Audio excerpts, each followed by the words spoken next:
Welcome to our YouTube channel. 2018 September 14న జరిగిన ఒక పరువు హత్య తుది ఫలితం నేడు నల్గొండ జిల్లా కోర్టు వారు వెలువరించారు. దీంట్లో A2గా ఉన్న సుభాష్ శర్మకు మరణశిక్ష విధించారు. కేసు పూర్వపరాలు తెలుసుకుందాం. అమృత అని ఒక అమ్మాయి తన స్కూల్లో తనతో పాటు చదువుకున్న ప్రణయ్ అనే ఒక దళితుడిని ప్రేమించింది. అమృత తండ్రి మారుతీరావు నల్గొండ జిల్లా మిర్యాలగూడెంలో ఒక ప్రముఖ వ్యాపారి. ఆయన అగ్రకులస్తుడు. తన కూతురు ఎస్సీ సామాజిక వర్గానికి చెందిన వ్యక్తిని చేసుకుందనే అక్కసుతో జీర్ణించుకోలేని మారుతీరావు బీహార్ సుపారీ కిల్లర్ సుభాష్ శర్మని సుపారీ మాట్లాడుకొని తన అల్లుడిని చంపించడానికి ప్లాన్ చేసుకొని 2018 సెప్టెంబర్ 14న గర్భవతిగా ఉన్న అమృత, తన భర్త ప్రణయ్ తల్లి కలిసి హాస్పిటల్కి వెళ్ళారు. హాస్పిటల్ లోపలికి వెళ్ళే సమయంలో ఈ సుభాష్ శర్మ వెనక నుంచి పదునైన కత్తి తీసుకొని ప్రణయ్ని తన మెడను 2 వైపులా నరిగితే అక్కడికక్కడే కుప్పకూలి చనిపోయాడు. అప్పట్లో తెలుగు రాష్ట్రాలు 2తో పాటు ప్రపంచవ్యాప్తంగా ఇది సోషల్ మీడియాలో చాలా వైరల్ అయింది. అయితే దగ్గర 6 సంవత్సరాలు ఈ కేసు నల్గొండ SC/ST కేసు కింద నమోదయ్యి నేడు తుది ఫలితం వచ్చింది. అయితే అమృతరావు 2020 సంవత్సరంలోనే తను ఆత్మహత్య చేసుకున్నాడు. అయితే A2 నిందితుడిగా ఉన్న సుభాష్ శర్మకి మరణశిక్షణ విధించారు. అయితే A3 నుంచి A8 వరకు వారికి లైఫ్ విధించారు. A6 శ్రవణ్ కుమార్ స్వయాన మారుతీరావు సొంత తమ్ముడే.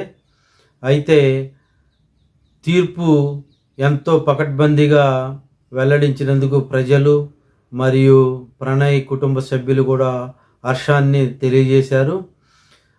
ప్రణయ్ తండ్రి ఒక LIC నందు ఉద్యోగి, దళితుడు కావటం వల్ల ఈ మారుతీరావు అగ్రకులస్తుడనే అక్కస్తో అల్లుడైన ప్రణయ్ని దారుణంగా హత్య చేయించాడు. అయితే ఈ కేసు ఎన్నో మలుపులు తిరిగింది. ఈ ప్రేమ వివాహం వల్ల అటు అబ్బాయి చనిపోవటంతో పాటు అమ్మాయి ఇప్పుడు ఒంటరైపోయింది. వీరికి ఒక బాబు జన్మించాడు. అతనికి తండ్రి లేకుండా పోయాడు. మరి బాలస్వామికి తన కుమారుడు చేతికి అందొచ్చాడని సంతోషపడే తరుణంలోనే ఈ హత్య జరగటం వాళ్ళని మానసికంగాను ఆర్థికంగాను ఎంతో కుంగిపోయేటట్లు జరిగింది. అదేవిధంగా అమృత తండ్రి మారుతీరావు గారు కూడా ఆత్మహత్య చేసుకున్నాడు. ఆయన చేసిన దానికి ఆయనే పశ్చాత్తాపడి చనిపోయాడు. అయితే ఇటు అమృతకి తండ్రి లేడు. అదేవిధంగా అమృత సొంత బాబాయి శ్రవణ్ కుమార్ కూడా తన పాత్ర ఈ కేసులో ఉండటం వల్ల అతనికి కూడా జీవిత ఖైదు విధించారు.